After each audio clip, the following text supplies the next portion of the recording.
Hello, welcome to Math on Tuesday, April 14th. Today we're going to keep working on a concept that we started yesterday.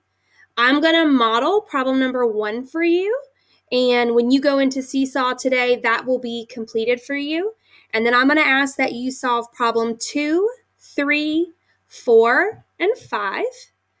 And then if you notice over here on this side, on page 4, there is a chart that's completed with the work from today. And I'm going to ask you to really think today about what relationships are you noticing between the numbers and the numerators and denominators of your equation versus the numerator and denominator of your product. So let's look at number 1 together. It says 3/4 of the bar is shaded. If half of the shaded part is striped, how much of the bar is striped? So when I look at this bar right here, I do not see 3/4. I've got this big chunk here and then a little piece here. So I know my first step is going to be to take these little bars, and I like to use what I already have. I'm going to kind of know well, this is half. And then if I have this one here, I'm just going to kind of do my best to eyeball it to right there. And so now I can see that 3/4 of the bar is shaded. Now the next part says if half of the shaded part is striped. So for me, I'm going to take this, I'm going to change the color. I'll change it to a yellowish maybe. And so what I'm going to do is I'm just looking at this piece right here. This is my shaded part. If I take this yellow and I cut that shaded part in half, like that, and then I'm going to try my best here.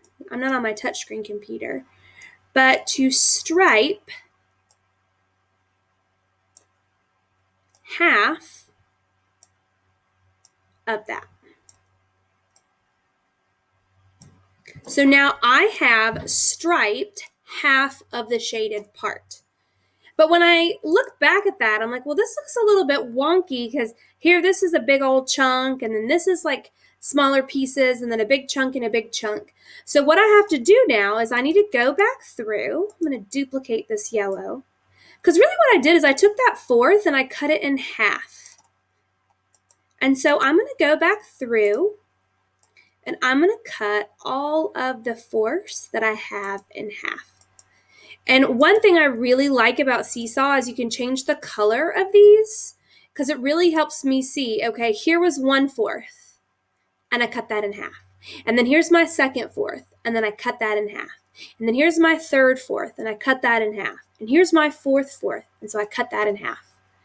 I really love this text over here because I like things to look nice and neat, and so it helps me with that. So I started off, I'm going to move this over here, because the big thing it says, make sure that you write an equation, and this is the part that 5th graders love to skip over, but really this equation part is going to help you kind of start to see those patterns. So when I'm here, I started off with a half, and so a lot of times 5th graders, I started off with 3/4. So a lot of times 5th graders like to do 3/4 first, but really in our equation, what we did is we took half of, remember of is the times part, half of 3/4, and then I can see that the pieces that I have shaded, I've got one piece here. Here is my second piece. And then here is my third piece. So I actually have 3 pieces that are shaded and striped. So this would be 3 out of 1, 2, 3, 4, 5, 6, 7, 8, 3 eighths. And so what I was saying earlier is I noticed that my numerator was 1, then it was a 3, and now this is a 3, and my denominator was a 2 and a 4 in my equation, but here it was an 8. So while you're working today, see if you can figure